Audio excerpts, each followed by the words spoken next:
Salut à toi pour ce jour numéro 474 ou 474, selon d'où tu m'écoutes. Aujourd'hui, on parle respiration. On va parler notamment de l'utilisation, de la demande en oxygène des muscles respiratoires. Bien entendu, un muscle respiratoire, c'est un muscle comme un autre qui consomme de l'oxygène quand il est utilisé, quand il est sollicité. Et il y a une différence significative, il semblerait, entre la demande en oxygène de quelqu'un de sédentaire et de quelqu'un d'entraîné, ce qui peut porter un petit peu à confusion. J'avais posté récemment à ce sujet sur mon compte Instagram. D'ailleurs, si tu ne me suis pas encore sur Instagram, je t'invite à aller me suivre là-bas, upside_strength sur Instagram.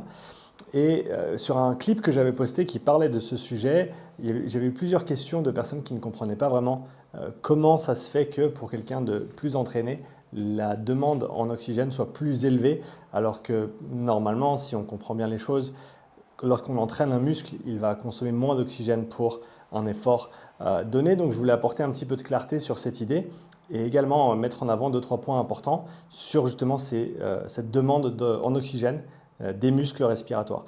Avant ça, je te rappelle qu'à la fin du mois de juillet, je lance la formation Le système respiratoire dans la performance sportive, ce qui va te donner un aperçu global des structures, des fonctions, des limitations, des moyens d'évaluation et des moyens d'entraînement du système respiratoire. Si tu t'intéresses à ce sujet, je t'encourage à te mettre sur la liste pour avoir accès au tarif préférentiel de lancement. Tu trouveras le lien dans la description de cette vidéo.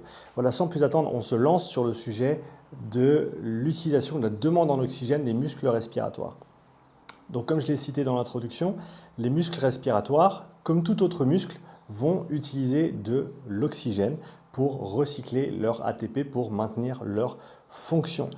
Il faut savoir que les muscles respiratoires sont des muscles de type lent, de manière prépondérante, ce qui est normal, ce qui va de soi, un peu comme le cœur, hein, qui bat tout le temps, qui bat toute la journée, qui bat toute ta vie, tes muscles respiratoires qui, eux, vont être utilisés, sollicités en continu du moment où tu nais jusqu'au moment où tu meurs. Et tu vas continuellement respirer, devoir ventiler. Et donc le diaphragme notamment, qui est le muscle inspiratoire primaire, est très type 1, si on veut l'appeler comme ça, ou très type fibre lente, ce qui lui permet d'être très économe, notamment sur les périodes de longue durée.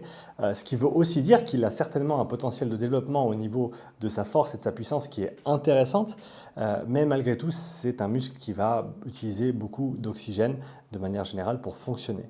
Et une stat intéressante que j'ai trouvée, qui départageait ou qui faisait la différence entre des personnes sédentaires qui étaient testées et des personnes entraînées à un haut niveau, par exemple des cyclistes, il s'avère que le système respiratoire d'un cycliste entraîné consomme 2 fois plus d'oxygène que celui d'une personne sédentaire. Donc, comme je l'ai dit dans l'intro, normalement, si un muscle est entraîné, il consomme moins d'oxygène. Donc, comment ça se fait qu'on ait une sollicitation si importante au niveau de la consommation d'oxygène chez un cycliste élite au niveau de ses muscles respiratoires? D'après ce que je comprends, alors les chiffres que j'ai en tête, c'est que pour une personne sédentaire, à haute intensité, d'accord, donc on va parler de domaine sévère, effort type VO2 max, un 5 minutes ou un 2 km/h, quelque chose comme ça. Sur ces efforts-là, sur ces types d'efforts-là, il semblerait que la consommation en oxygène de ton système respiratoire, si tu es sédentaire, se trouve quelque part entre 8 et 10% de ta VO2. C'est-à-dire que sur l'oxygène que tu consommes, le total d'oxygène que tu consommes, 10%, près de 10% est utilisé par ton système respiratoire pour l'alimenter, étant donné qu'il fonctionne durant ce mouvement de respiration, notamment à haute intensité. Pour un athlète cycliste entraîné élite, ce pourcentage monte de 15 à 20%. Et c'est non seulement 15 à 20% de cette VO2, cette consommation d'oxygène totale, mais également au niveau du débit cardiaque. Donc entre 10 et 20%, ou pour quelqu'un entraîné, entre 15 et 20% de ton débit cardiaque total va être dirigé vers ton diaphragme et vers tes muscles respiratoires pour alimenter ton système respiratoire en oxygène, ce qui est considérable. Et une des questions donc, que j'ai eues sur Instagram, c'était notamment pourquoi est-ce qu'il y a cette différence entre quelqu'un de sédentaire et quelqu'un d'entraîné, 10% d'un côté, près de 20% de l'autre, alors que chez quelqu'un d'entraîné, eh ben, si ses muscles respiratoires étaient bien entraînés, il devrait consommer moins.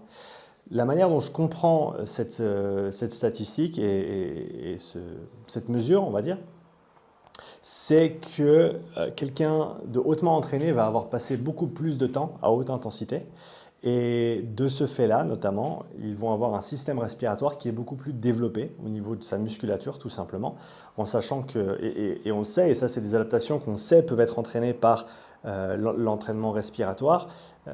C'était le mauvais terme employé, entraîner, pas en entraînant. Mais en gros, si tu entraînes ton système respiratoire, on va avoir notamment une hypertrophie du diaphragme, entre autres. Et ce qui est intéressant de se dire, c'est que très certainement pour quelqu'un de sédentaire, si tu commences à t'entraîner à haute intensité, tu vas solliciter de manière un petit peu plus importante ou plus importante tes muscles respiratoires. Et si tu fais ça à répétition pendant plusieurs semaines, plusieurs mois, voire plusieurs années sur une carrière de cycliste professionnel, eh ben, il semblerait que tu aies développé ton système respiratoire à un haut niveau, en tout cas en termes de masse musculaire, à savoir qu'il y a à peu près 5 kg de masse musculaire au niveau de tes muscles respiratoires.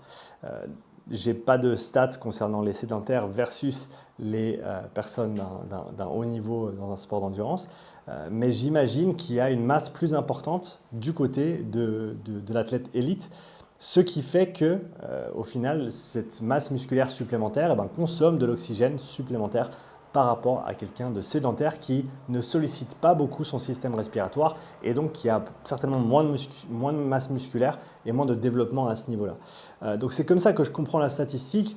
Cela dit, je pense que si on regardait bien entendu par kilo de muscles respiratoires, qui consomme le plus entre le sédentaire et l'élite, j'imagine que ce sera le sédentaire qui consomme plus d'oxygène, étant donné qu'il est moins efficient. Donc si on prend pour une quantité donnée de muscles et qu'on compare les deux, la personne élite sera beaucoup plus efficiente, consommera moins d'oxygène, mais si on prend le total de masse musculaire pour la personne sédentaire et pour le cycliste élite, c'est là où on voit ces différences, presque du simple au double en termes de sollicitation énergétique du système respiratoire et des muscles respiratoires. Pour moi, cette stat, elle est alors intéressante à clarifier à ce niveau-là pour ceux qui ne comprenaient pas vraiment cette relation, mais également pour mettre en avant le fait que si à haute intensité, pour quelqu'un d'entraîné, on va partir du principe que tu vas consommer entre 10 et 15% de ta VO2 et de ton débit cardiaque au niveau de tes muscles respiratoires.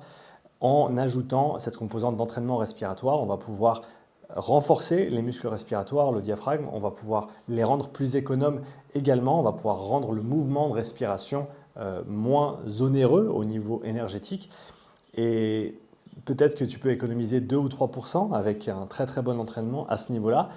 Si 2 ou 3% de l'oxygène que tu consommes peuvent être redistribués, remis à profit de tes muscles moteurs, comme tes jambes sur un vélo par exemple, ou en course à pied, à mon avis, ça peut être très très intéressant. On connaît ce fonctionnement du réflexe métabolique respiratoire, qui est que quand le système respiratoire et les muscles respiratoires fatiguent, le cerveau va rediriger le flux sanguin depuis les jambes vers le diaphragme et vers les muscles respiratoires et donc fermer, si tu veux, les vannes et l'apport en oxygène au niveau des muscles moteurs pour maintenir l'intégrité du système respiratoire qui doit fonctionner si tu veux survivre, en tout cas d'un point de vue du cerveau. C'est pour ça que la hiérarchie est un petit peu peut-être différente de ce qu'on aurait pensé, mais ton cerveau décide que ton diaphragme et tes muscles respiratoires sont plus hauts sur la hiérarchie d'importance que même tes muscles que tu utilises durant un effort, parce que tes muscles durant un effort, si tu n'en as plus, tu peux quand même survivre. Tes muscles respiratoires, s'ils ne fonctionnent plus, tu ne peux pas survivre. Donc c'est intéressant de comprendre ces relations et de se dire que au final, à haute intensité, mon système respiratoire est grandement sollicité et va consommer beaucoup d'énergie, d'oxygène et demander beaucoup d'apports sanguins. Et c'est en entraînant ces différents paramètres qu'on va pouvoir améliorer non seulement son ressenti respiratoire à l'effort, mais également ses performances sportives. Voilà pour cette petite pensée du jour, j'espère que tu auras apprécié cette vidéo. Je te rappelle, n'hésite pas à t'inscrire sur la liste pour le pré-lancement de la formation respiratoire, lien dans la description. Si tu as des questions sur le système respiratoire, je t'invite à les mettre dans les commentaires de cette vidéo. Je me ferai un plaisir de te répondre dans une future pensée du jour. En attendant, belle journée à toi, prends soin de toi et à bientôt pour une nouvelle pensée du jour. Ciao.